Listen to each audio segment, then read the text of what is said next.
Hey Aquanuts, welcome back to the Aquanut Podcast. And about a month and a half ago, I was interviewed by Jay King of the Greenville Journal to talk about our journey through the past 8 months to a year. We have been doing some pretty exciting things, so listen up. Here's Jay, and the link to the article is in the description below. Enjoy.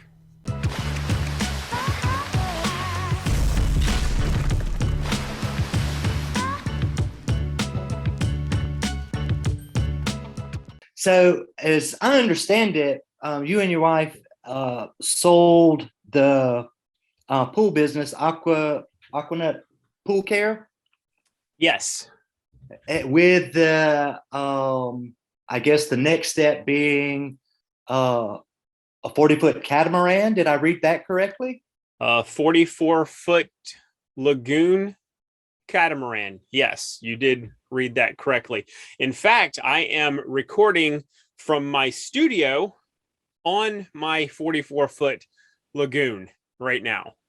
Wow. Okay. So here I am. Yeah. So my name is Derrick Todd. As you know, my wife is Suzanne Todd, and we started and built Aquanut Pool Care from 2008 up until 2021, where we sold it in the early part of 2021, and then we took the proceeds from that business. We started two more businesses, and then a third business, which we've just kind of been tinkering with, honestly. We bought the catamaran, which we moved our whole family on, and hopefully you don't hear my three kids in the background, because I am in my studio cabin. They are up there playing Switch, causing a ruckus or something. You might also hear my dog barking at other sailors that are passing back and forth on the dock, because she thinks that she has to bark at people who pass by our boat. Right. And then did I also hear you? There's a cat around too? I do. I have his name is Dobby. He is the garbage kitty, because in 2020, and at our store, we had a big warehouse in the back that we stored all of our chemicals. Most of our chemicals. We stored a bunch of stuff for the guys on the road, and Right. they there was it wasn't like airtight, so there was holes, Right. and a cat got in there, and she got into my rag box.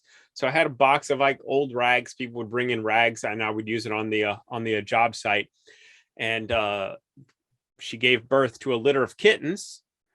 And 3 days later, she moved all of her kittens except for this one. And it was about a day later that my wife and my middle son Logan decided that they were going to take this kitten and basically bottle feed it for a couple of weeks until it was old enough to eat on its own. So Yeah. we have a kitten. Yes. We have a cat now. And the cat's what's trying to break the door to my cabin down. So if you hear that, I got a lot of stuff going on. Yeah, understood. I have a cat who is currently looking through the glass on the French doors between our kitchen and den. And she does this kind of wax on, wax off, like sign language on the yes, yes. And it gets extremely annoying, because she can sometimes will start that about 4 o'clock in the morning, thinking that it's time for breakfast. Right. Yeah. So I'm sure you know all about feeding time with critters who are insistent that you feed them early and often. It's the dog. It's our dog Bailey. She is a silver lab, and she's a 90-pound dog. So she has not missed a meal in her life. But during Right. feeding time, she inhales her food, and it's like she will growl at anybody. She's like, I need this food. It's crazy. Right. My Right. cat Right. has a bowl full of food, and he'll go up there and he'll snack. He doesn't care. My Yeah. dog, though, my dog Yeah. is ready to chew your arm off. Right. Like she's never been fed before. Like it's her first and last meal. Yeah. But a 90-pound dog, she's Uh, obviously not missed any meals. Yeah. Yeah. Well, my wife's a veterinarian, so we get stories of that all the time, and she talks about actually my mother-in-law's dog had to go to fat camp because she was a pug who was more spherical than she should have been, and it was not good for her health. So she's been on chubby pug food for about 8 months now, and is looking, a little bit more symmetrically dog-like and not, round. So, catamaran, where actually are you guys now? Where is the catamaran docked? I guess you're docked. We are currently docked in Bear, Delaware. We've been here for the past 2 months. After we purchased the boat, we came up here and docked the boat here, and just really working on it to try to get everything that was outlined in the survey fixed. And obviously we found some other stuff that needed to be fixed, and we're doing some ads, some upgrades, but Right. it's a boat, which means break out another 1,000. And I told somebody earlier, as I was buying more parts for the boat, it's like every time I leave the dock, I spend $200 on the boat. It's like every single time, and I'm like, oh. But well, I've always heard that boat owners' 2 happiest days are the day you buy the boat and the day you sell the boat. Well, that has not been my experience. I had a 24-foot Helms on Lake Hartwell, and I had it for about 2.5, 3 years. It was a day sailing boat, which meant that it's not something that you would want to live on. Right. You certainly could, but this particular boat wasn't set up for it. And I was going through some mental and some physical health issues. Right. So in 2019, early 2019, I sold it, and from Lake Hartwell back to Greer, I just cried and wondered what the hell I was doing with my life.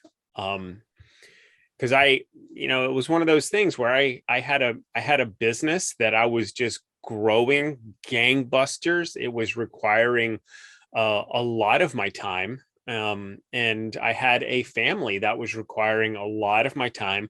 And Lake Hartwell was just, it's a lake that requires a lot of work if you have a boat on it. Right. The dirt daubers are insane.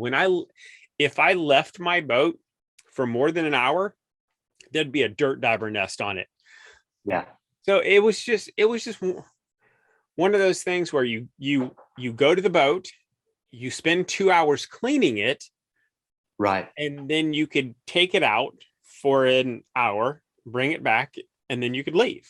And it was an hour down there, an hour back. So I'll save you all the mundane details of it, but it's just unsustainable.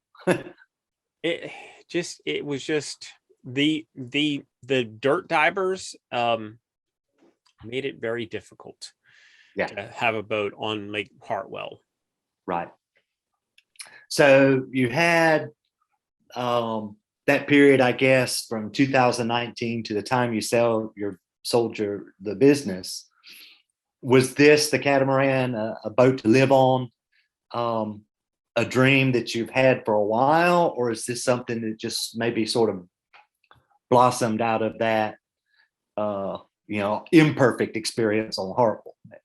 No, this had been a dream of mine for a long time, ever since I can remember. Part of my dream was to be able to build a business so big that I could take my family, travel the world, and teach my kids about the world from those places. If you're anything like me, you probably studied history and studied the pyramids and the Great Wall of China and the Eiffel Tower, all of these things from a textbook. Right. So all the things in the textbook, you read about them. Now you can watch documentaries on how people believe the pyramids came to be, whether or not they were actually built by the Egyptians or whether they were built by aliens that used them as landing pads, whatever. Right. But I wanted to take my family, instead of showing them a picture of the pyramids and the Sphinx, I wanted to take them to that and say, look at this beautiful thing, smell the air, walk on the ground, go up and lick the damn thing, and say, now you know what a pyramid tastes like, and go and walk on the Great Wall of China and experience what it's like to live those life. And traveling is one of the greatest teachers that there is. It's something that I didn't get to do as a child, because I grew up in what some would call abject poverty. It was bad.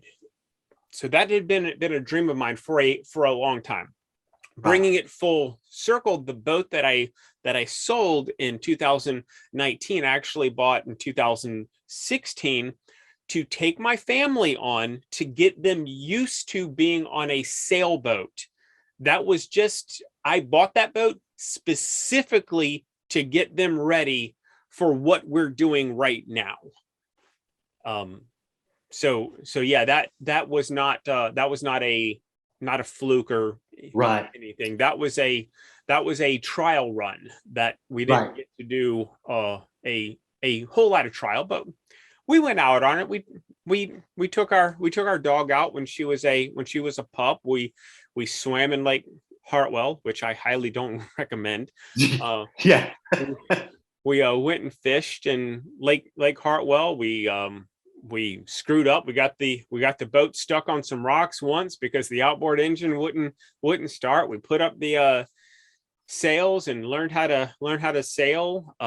Taught my kids how to sail a bit. I got my ASA 101 certification from a captain out of the marina that we were based out of. So yeah, living on a boat has been a long-term dream of mine. Even when I started my podcast, the Aquanut Podcast, the very first episode that I did, the guys that I was interviewing for that, we talked about what one of our dreams was, and I had said that my dream was to live on a boat and travel the world. And we're just at the tip of that spear now of being able to travel. We drove down to Florida. We spent some time with some friends. I took one of those friends. We flew up here. We moved the boat from one marina to another one, the one that we're at now. After we closed on the boat, then we flew back down to Florida, and my family just kind of meandered up the East Coast until we got to where we are now. No, I was going to say, is bear as in the animal Delaware? Yes. Okay. We'll make sure. Yeah. Yeah.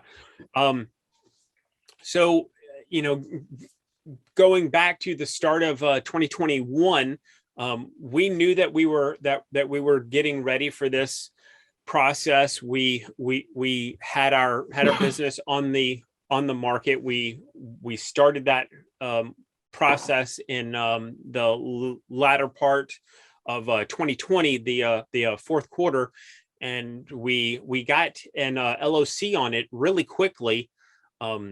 And we knew that this was going to happen. So January, February, I'm not 100% sure on what date it was. We actually did an estate sale. So we opened up the front doors of our house. We let people come in and grab whatever they wanted. And we sold almost everything that we had. And what didn't sell then, we listed in the various places that you would list stuff to sell, and we got rid of it. And we turned the house that we were living in into an Airbnb. So currently that house is in Airbnb.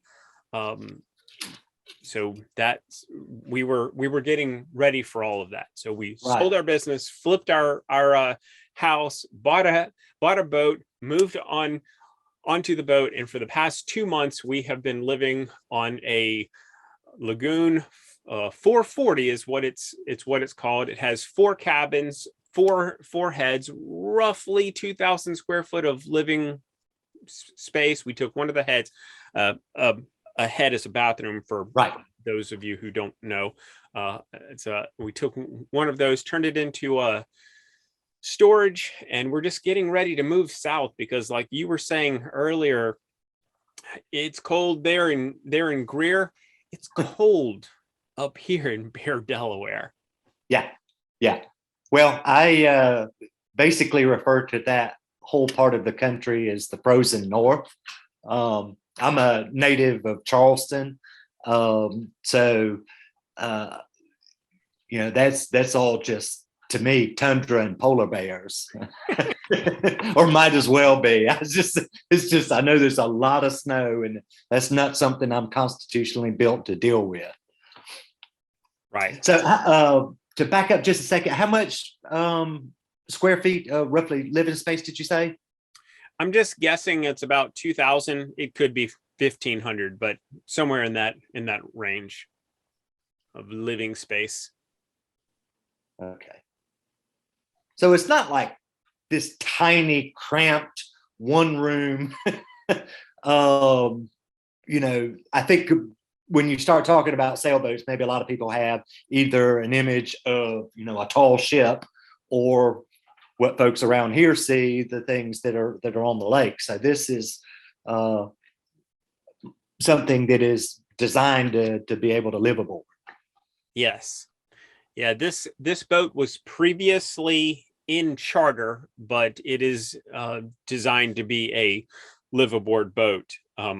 So these are boats that many people do live on, and it's got all the amenities that you would want in a house, right? Unless you are crossing the ocean, and then you are limited to the amount of electricity that you can use. You're limited to the amount of water that you can use, and internet. Obviously, we wouldn't be able to be doing this Zoom call if I was in the middle of the ocean.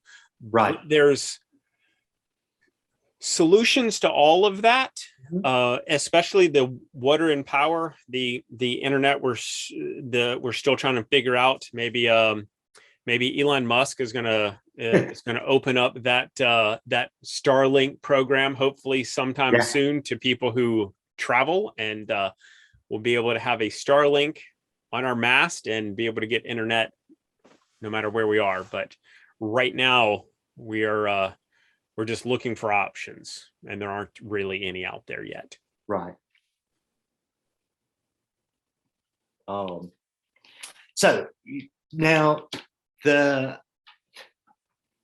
do you have a venture, like a business type of endeavor that you're going to be, carrying on and taking with you as you do this travel? Or is this more designed to be, a learning family experience that's not necessarily, tuned to running a business, back on shore or somewhere? No, we're going to do both. Obviously, this is going to be a huge learning curve for my kids, and it's a huge learning curve for my wife and I, to be honest, to go from a house with land, and obviously being a pool guy, I had a beautiful pool with fountains, lights, the whole 9 yards. It was absolutely fantastic.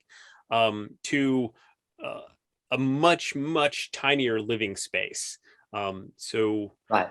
it is a much tinier living space. And then we did, though, however, upgrade our pool. We do still have a pool. It's just the biggest pool in the world. And it takes care of itself. So all we have to do is swim in it every now and then. So to answer your question, I've got two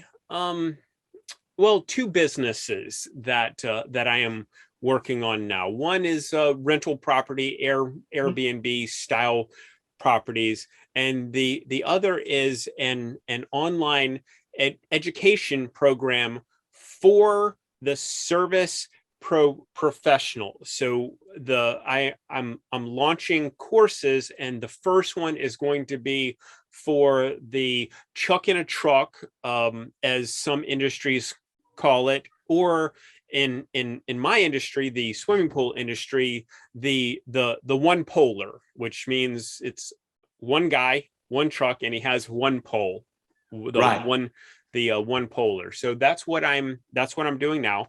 I'm launching an online course that should be launched in the next month or so. That is my business, Aquanut Academy. And in that business, I have my YouTube channel that I teach on various pool related subjects. I've got a podcast that I put on hold last year, but I'm about to get started back up. And then I have my online training, which is going to be a course that people can purchase. And then I've got one-on-one coaching where I will take on a service guy or gal that wants to build their business and train them like I got trained on how to develop a successful business. Because I started just like everyone else. It was just me and a pickup truck out of my house. And I built it up organically. And I also made a couple of acquisitions along the way. And I was able to take the business that I had and the companies that I bought and merge them and build them out really well, and make a really nice business that I was obviously able to sell in the early part of this year.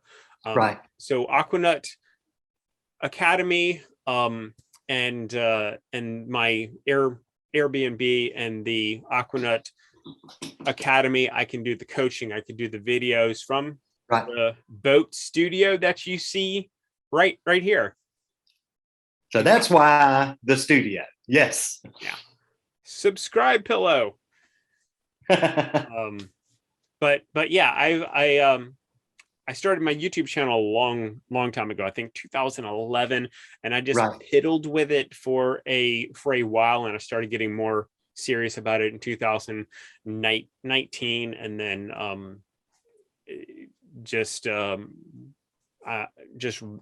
2019 I started putting out more and more content, and then I really started focusing on my my online course that we've spent many hours at, both myself teaching on everything that I know, and then my wife, because she has a certain skill set too, in the back end of it, the finances and the inventory side, which is very important. And I think that I can help people increase their profits by 5 to 20% without even adding on any more customers. Obviously, we're going to want to add on more customers to their business, but we're wanting to add the right customers. One of the biggest things that helped me was firing about 25 customers that I had that was weekly pool cleaning customers.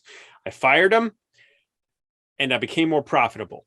And I explain how that worked in the course. And a lot of guys out there, they have customers that are not only not profitable, but they're actually paying to service that customer. And I teach them how to find that and how to optimize their business. Because when I figured that out, it was an eye-opening thing. And a couple of other key things, it added $100,000 in profit to my business. Yeah. I can absolutely understand that, because I, on a fairly regular basis, hear my wife say, I want to fire this client. Because I know exactly what you're talking about. It's someone who comes in who never approves the recommended treatments or things for that, who fusses about everything, takes an inordinate amount of time, and it's just, a drama storm from the moment they walk in the door until the moment they leave. So I can definitely understand that. And I know that maybe to a lot of business owners, that would seem like, heresy. Running any customer off. But when you actually do start to think about it, the stress, the time, the effort, those all have costs too. So it's interesting to hear you say that, because I've often thought that people put up with intolerable behavior and this idea unprofitable. I mean, there is customers that you can kind of stomach for a while if they're profitable, but if they're not profitable and they're not tolerable, like they're being very nasty to you, well, then that's a different type of profit. That is a mental health thing that you don't want to sacrifice your mental health for someone who's just being a jerk, no matter how much money they're actually making you. Right. Yeah. Particularly the older I get, the more I appreciate that, my time is precious. And if there are situations that I don't have to deal with that kind of person, I'm just not going to deal with it. Absolutely. Because we only have so many hours in any given day, and with the fire hose of information and all these other demands, that's a very important consideration. So, is there a particular website that we should include in this to send people to for the academy and the YouTube channel? And aquanutacademy.com. Okay. Yeah. So aquanutacademy.com. We are working on the website. It should be live here in the next couple of days. So by the time anybody watches or reads this, it'll be live. aquanutacademy.com. Because this will go into print that first Friday in December. And then the online version usually rolls out in the following week. We kind of stagger the content a little bit, because we have the Upstate Business Journal goes to 35,000 or so homes, in select zip codes in the Greenville area. And then we have, kind of a much more diverse, digital readership. So this will hit. We'll put that and put a link in there in the story that'll pop up and show. And would there be any particular YouTube videos that you would recommend that we could kind of link to in the online version? That's a good question, and it's one that I don't have an answer to. The majority of the content there is of fixing pools, but there is the podcast that is also on the YouTube channel, and maybe I'll find a link to one of those that I think would be a good one and shoot it over to you. Okay, that'd be great. And also any pictures of you and the family and the boat and the animals and anything like that would be that we could use would make this that much stronger. Sure. So the whole notion is getting ready for travel. Do you have, because clearly you've been thinking about this, and you mentioned the pyramids in Egypt or the Great Wall, but do you have any specific sort of top 1, 2, 3 kind of destinations that you would like to explore? Well, our first one is going to be the Caribbean, Bahamas area. That's going to be number one.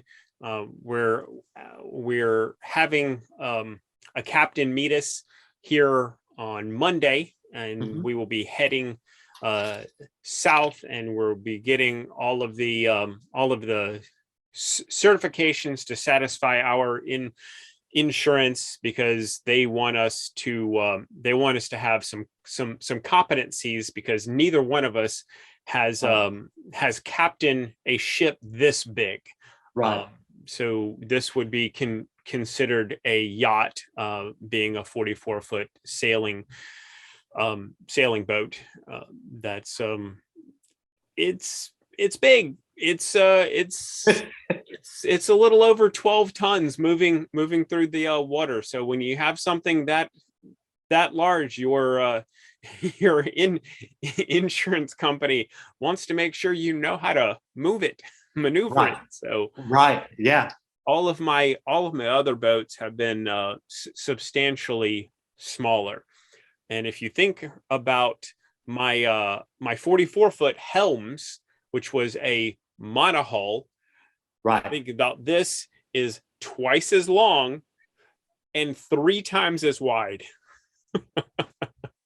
So it's big. But you asked me where we want to go. The pyramids, yes. So we want to go to Egypt. We want to go to Ireland. We want to go to England, Scotland. All of those are top places on my wife's list. And there was a rap song back in the late 90s, and one of the verses was, "Have you ever seen the sun rising off the shore of Thailand?" And I'm like, I haven't. So that is extremely high on my list of things to do. And my best friend in the universe is married to a Thai, and she still has a lot of family there, so they travel there fairly regularly. They live in New Zealand now, which is on my bucket list. But seeing pictures he posts of Thailand, it's just breathtakingly gorgeous. Absolutely. And of course, that the pictures just don't even come anywhere close to doing it justice.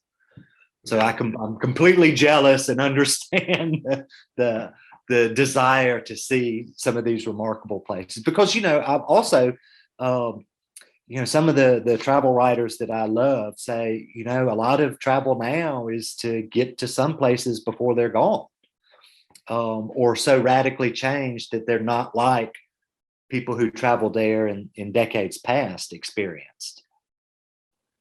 Yeah, there is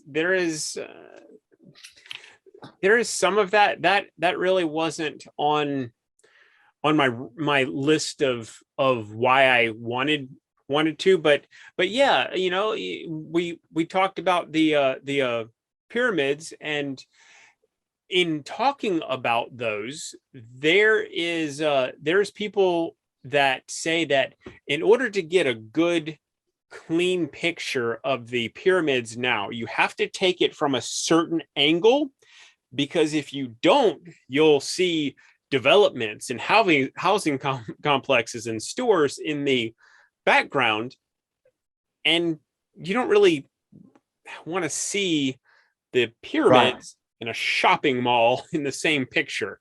So that's something, and I don't know, I haven't been there, but apparently there's only a slim window that you can take the pictures from an angle without getting some type of housing development or shopping mall in.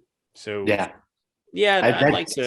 like to make it happen. And with the crazy world that we live in, my dream is a little shaky, because there are many places now currently where I'm not allowed to go. The government simply won't allow me in there because of the craziness that we're going through now.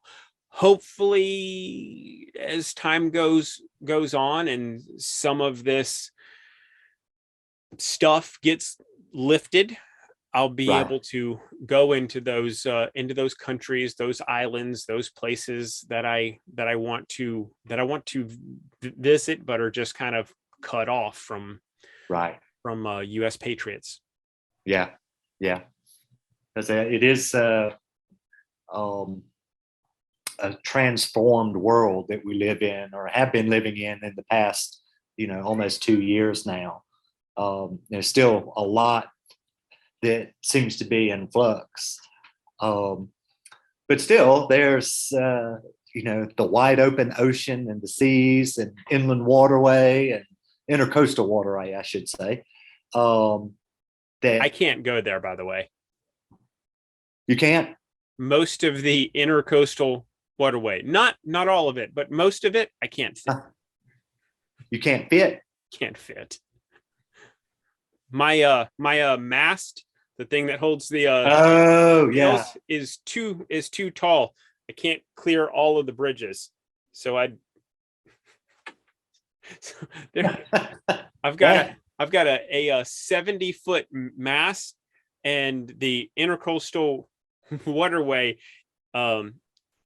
65 foot is the where the bridges are. So it's 65 feet and up. So there's parts of the intercoastal waterway that I can go, but not all of it, because wouldn't be, I can't fit.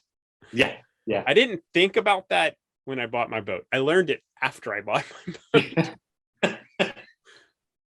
So fun stuff that you don't think about until you're in the thick of it. Right. So just let me make sure that, how wide is the boat? Because I'm trying to get a 25 feet, I believe. I'm not 100% certain, but I think it's 25 feet wide. Okay. And 44 feet long. With a 70-foot mast. 70-foot mast. Yeah. That's a big boat. And I draw 5 feet of water. So I have to have 5 feet. I have to have a 5-foot depth. But really, to make it comfortable, I need a 6-foot depth. to give myself a little bit of cushion. Yeah. But I won't sail or move the boat in 6 foot waters. I want a lot more cushion. Yeah. A lot more water under my keels. That's right. Absolutely. No. Less things to worry about when you get in the shallow water. Yeah. For sure. So when are y'all headed south, did you say? Monday, hopefully. That is that is weather dependent, and it's whether or not my captain can make it here, because he's currently on a charter taking a boat about our size from Florida to the Bahamas, and then he's going to fly from there up here to meet up with us. But I thought, being in the pool industry, working on people's pools, going to people's pools, there's some weather dependency there. There's certain things that you can't do if it's raining. Definitely things you can't do if it's storming. But when you're on a boat, that is much more important, because we've got 3 or 4 different weather apps that we're looking at. We're also looking at tides. We have an app specifically for tides. We have an app specifically for wind and which direction the wind is going, and we have to be tuned into what's going on with the Coast Guard. It's a lot of stuff. Yeah. So it sounds like you might at some point have to get even more gear. That's like one of those $200, every time away from the dock kind of things. Is because I imagine sailing down the coast has maybe a certain level of safety comfort that basically is setting off across the Atlantic, say, to head to Europe. That's just me. Not being a sailor, but thinking about it. No, you're totally right. Going down, staying anywhere 100 miles offshore, you are in that safety zone. Whereas if you are 1,000 miles offshore, that's a whole nother. And it takes roughly 30 days to cross the pond, as it were. And you got to think that that's 30 days where you just can't go to the grocery store and pick up some bread. You can't just stop for gas. You can't go out to eat. You are everything, and you better prepare for 30 days in the wilderness, with cut off from anything except for maybe talking to somebody on the radio. It's all about you. So you are totally right. There is a difference, and that was one of the things that I wanted to experience in my life. I will be 43 tomorrow.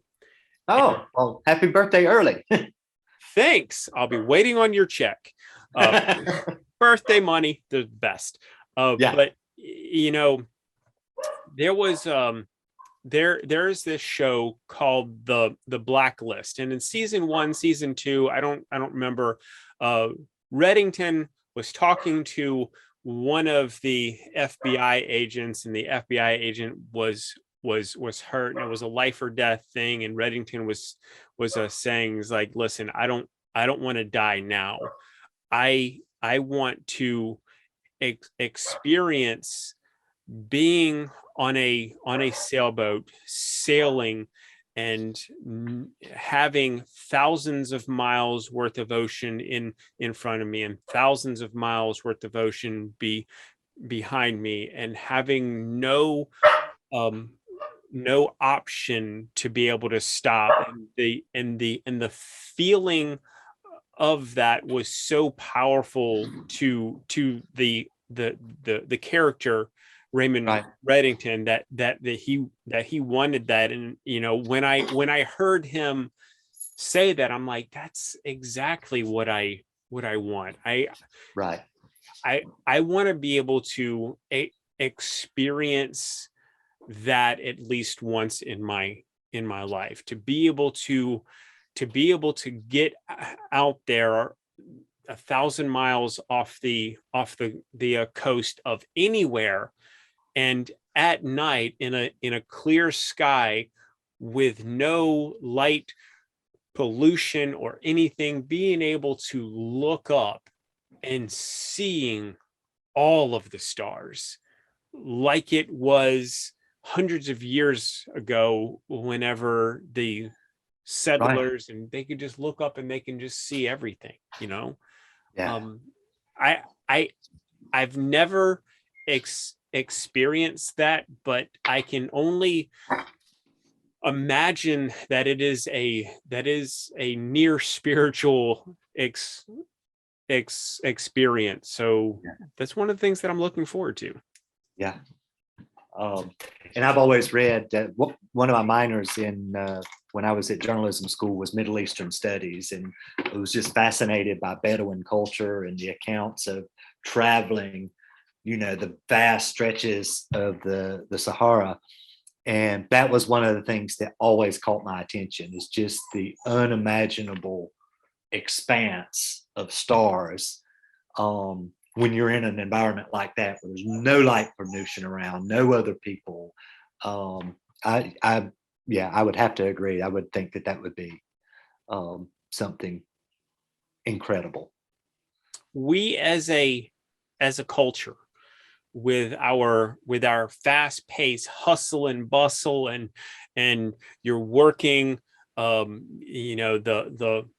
whole thing about you're working 40 hours to keep up with the Joneses, and then you're working nights and weekends to pass them, and you're just constantly working, going, and you're in neighborhoods with all of the lights, and you look up in the middle of the night, if you even look up from your phone or your laptop or Right. anything, and all you see is a black nothingness or a bunch of clouds, and we become our own world. We become so wrapped up in our own selves, and our own world, and because of what we have created, we have cut ourselves off from wonder, really.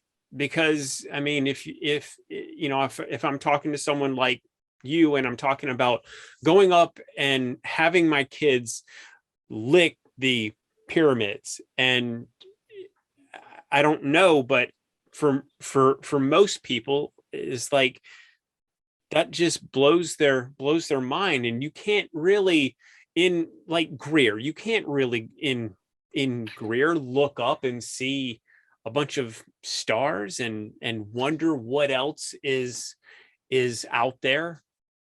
And I want to do that. I want to take my kids, and yes, I'm going to teach them about building businesses. No, I'm not done building businesses. No, I'm not where I want to be, as far as my finances go. I want to own a couple of dozen more businesses. I've owned 15 businesses up until the time of this video here. But I'm not done. But while my kids are the age that they are, we've got 11, 9, and 8. I want to take them and show them the wonders of the world, and experience the vast wonder of not only what this planet is, but when you're out in the middle of the ocean, you can and I'm only guessing, and I'm just hoping to God that I'm right. You can look up and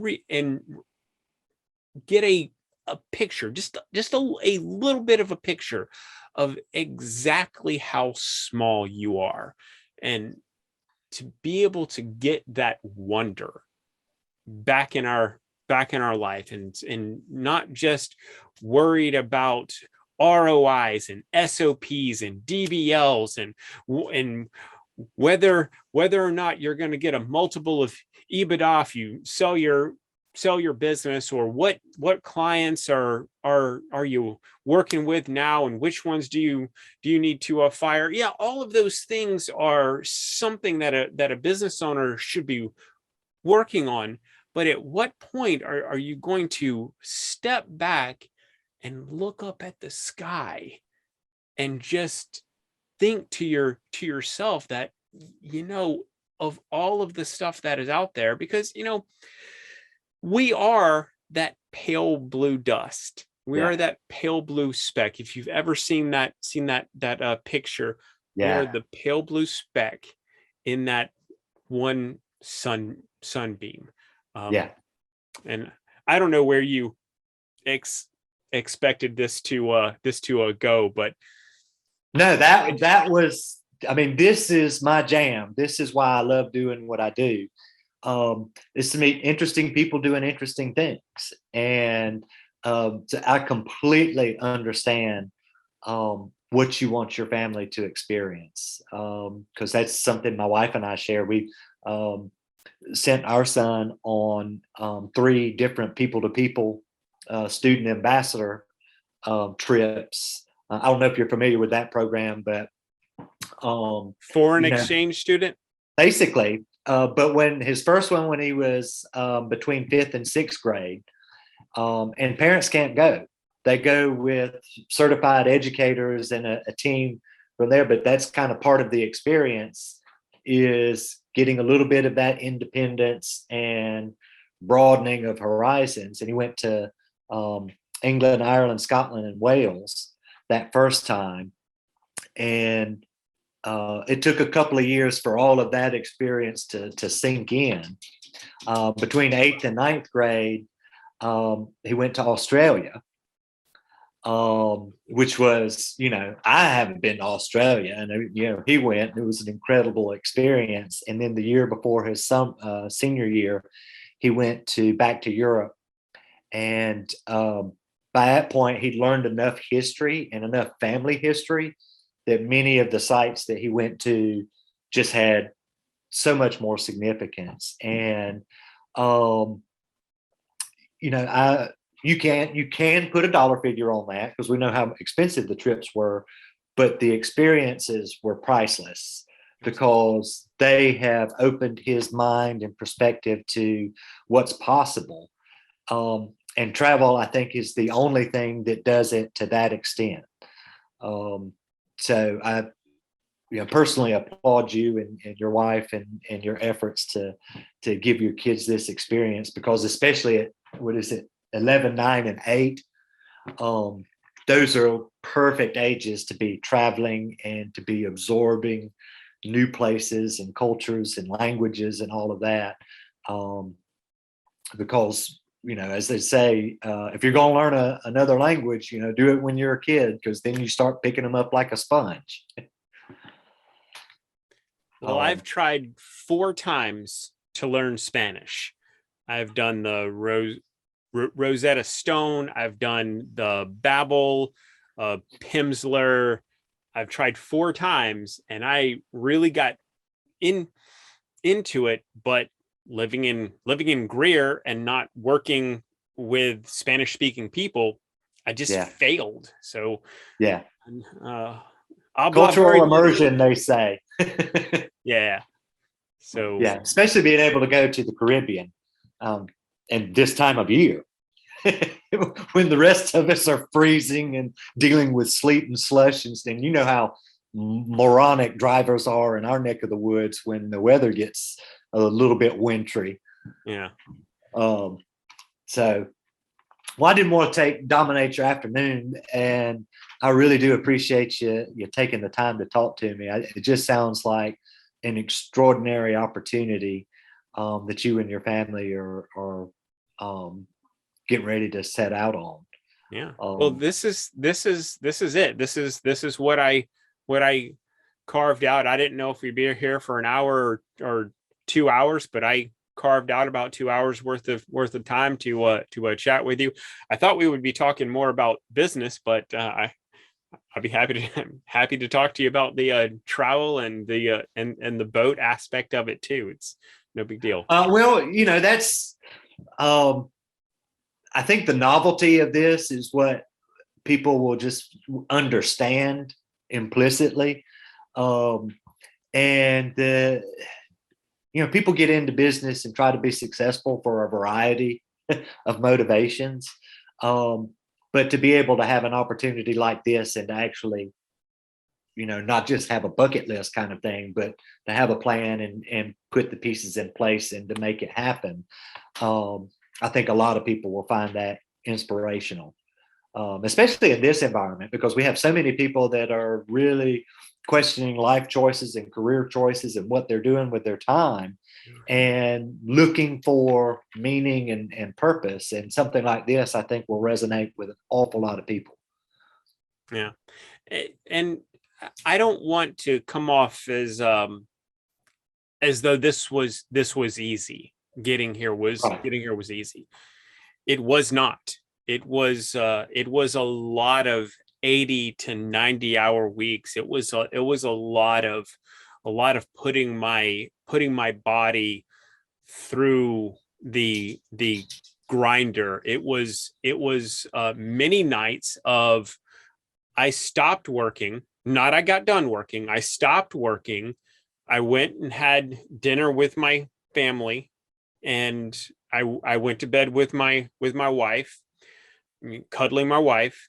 And when she fell asleep, I'd get up and go back in my office and work for another 3 hours. So there is a price, right? And there is a price to be paid. The price that I paid is not necessarily the price that everybody else is going to pay. Right. But I had a certain price that I had to pay. And that was part of it, was, working throughout the day, and then having a little bit of time with my family, and then going back to work. And I did that for a couple of years, busting my tail to build a business, and then ultimately selling it. I mentioned just briefly earlier that right. I have owned 15 companies. Well, that sounds like, yay, you've owned 15 companies. You should be rolling in the cash. Most of those were failures. Right. Most of them were, because you don't just start a business and a lot of people think this, and I cannot stress enough, just because you go down to the Secretary of State and you spend $100 and you get an LLC, the next day you don't start getting $1 million checks. In fact, the next decade you might not be getting $1 million checks, or ever, just because you own an LLC, or God forbid you are a sole proprietor. I can't even, it makes my skin crawl to even think about that. Yuck, don't do that. But if you have a business, that's just a business. It's like having a car. You can have a car that you bought and it's parked in the driveway. It's never going to take you anywhere. So I had to put in the work. I had to put in a lot of time in the early part of my business. And not only was I spending an enormous amount of time on my business, but I also had a job, and the job was to put food on the table. And the business, I worked the business to feed the business over and over again. So, yes, I'm on a 44-foot yacht right now, but I paid the damn price. And if somebody's willing to do that, then they can do it too. my price was probably a bit higher than other people's price, because I've got a really hard head and I had a really, really bad start. I was homeless. So back in 1997, I was homeless. So I literally came from nothing. My grandmother, which is one of the people who really raised me, she was in Section 8 housing from before I was born to the day that she died in 2016. Yeah.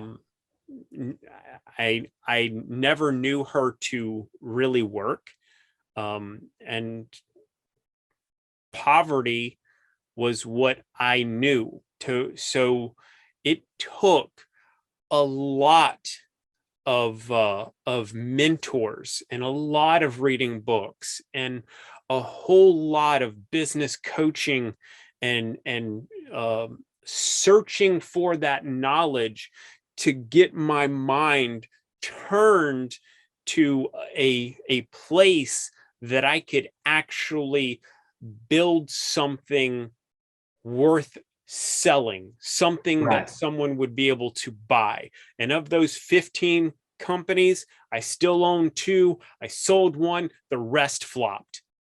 Yeah. So there's that. And I mean, Yeah. I just, so many people, and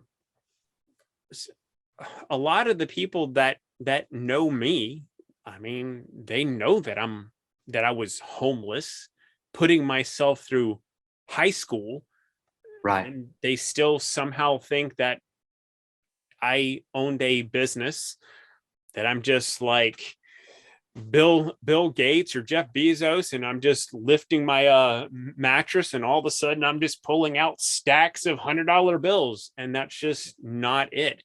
I busted my ass to build something, and I failed a lot, and I failed and I failed and I failed, and the only difference between me and somebody else is I was willing to keep failing, falling on my face, and until I finally was able to sell something and make something. And while we were running it, yeah, it was a successful business, but it took me a decade to build it. We started the company in 2008. I didn't become profitable until 5 years later. That's not a success story, but somehow I'm an overnight success in certain people's minds. An overnight success, years in the making. Yeah. So that's one of my messages to people. If you're willing to pay the price, you'll eventually have what it is that you want. But most people aren't going to be willing to pay the price. Right. Well, that's certainly one thing. I could go on. Well, you know, what you say tracks with all of the people that I've interviewed that are in successful companies, and it's a consistent message. You know, you've got to work hard. You know, you can't have just a genius idea. That's the very beginning of the start. You know, the start. You've got to put the work in. There's some luck involved. But one of the other things that I've found, and you touched on it, is the connections that you make with other people, you know, in a support network that you can bounce ideas off of, that you can tap for expertise and guidance on a lot. That's what successful businesses do. They don't try to reinvent the wheel and figure things out all on their own. They figure out where to go to get the information and expertise that they need to make good decisions. And I think that's one of the things that a lot of small business owners, and I've been told this by several I've interviewed, is, you know, it took them a while to get over that idea that they were in it all alone and that they had to figure everything out on their own. And I think that's what a lot of people start out with. And unfortunately, a lot of people never get past that step. there is this too. You have to pay for it. Right. Whether it's cash, you paying for it in cash, or whether you're trading your services for it, or whether it's an equity stake in your business. Right. You have to pay for it. And there's courses. I'm launching courses. One of my business coaches, Beth, she's the one that kind of got you and I in Right. contact here. I was actually on the phone with her earlier, because I'm still getting coaching, right? Yeah. I from early on, my first business coach, his name was Mike. And Mike took this knuckleheaded, cocky, arrogant piece of crap of a kid, me, and started the process of molding me into a decent human being, into somebody that could work that. Because I met him in 1999. I was fresh out of being homeless. I was cocky. I was arrogant. I was very much on the wrong side of everything. Right. And he took me and really did what I needed. And he aggressively grabbed me, and he didn't have to do this. Nobody had to do this. Everybody that looked at me at the time was like, guy's a lost cause. He just going to let him do whatever it is that he's gonna do. Because I was not doing legal stuff at that time. And Mike grabbed me. He put some books in my hand, the Magic of Thinking Big, Think and Grow Rich, and a bunch of other books. And he said, Derrick, you're going to read these books.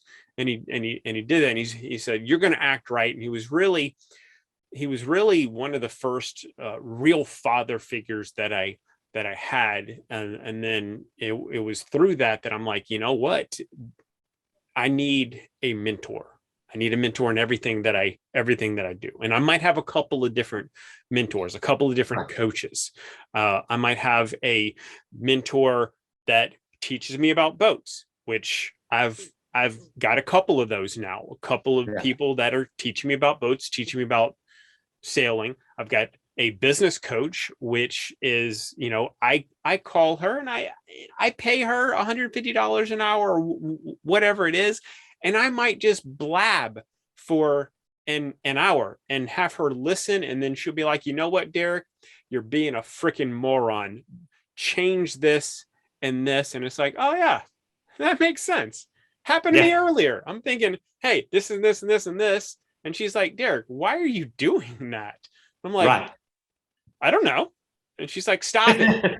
So I did. So, I've got coaches now. And if someone doesn't have a business coach, and it doesn't have to be me, if someone's in the service industry and they're like, I want to reach out to Derrick, and I want him to coach me, that's fine. But it doesn't have to be me. But find somebody that can coach you and pay them whatever it is. It might be an equity stake. You might be paying them an hourly rate, but find a coach, find a mentor, find a couple of them if you can, because there might be someone that's really good at one aspect, but they're not really good at another. So, I had business coaches, I had lawyers, I had accountants, and I still have those people to slap me back into shape. And I've got an area that I am an expert in. I'm not an expert in everything. That's why I surround myself with people that are. Right. I don't know if that's beyond the scope of this interview. No.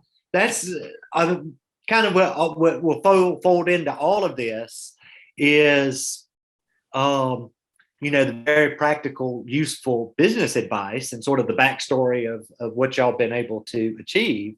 But set that against, you paid the price, you paid your dues, you did the work to get you to this point where you can do this fabulous thing with your family. And that to me is what the story is, that it shows kind of what the stakes are, what the goal can be for putting in the work, for finding the resources, for reaching for it. But it has to be underscored with the idea is that nobody's going to dump this in your lap. No. Because not everybody is going around with finding those golden tickets or hitting the lottery or hitting the scratch. All of that stuff is, people want that easy win, but life doesn't work that way. That's true. Well, again, I'm so much appreciate you taking the time to spend with me talking about this. It just sounds really exciting, and I wish you and your family all the best. All right. Thank you very much. Feel free to reach out to me anytime. Will do. Thank you, Derrick. Thank you, sir. Bye-bye. Okay. Bye. Thanks for listening to the Aquanut Podcast. If you have liked what you've heard here, let us know. And if you would like to get some personal mentoring from me, or you would like information on our course at Aquanut Academy, go ahead and go to aquanutacademy.com. We have a course there to help you become more profitable in your business. I'll see you over there. Thanks for listening.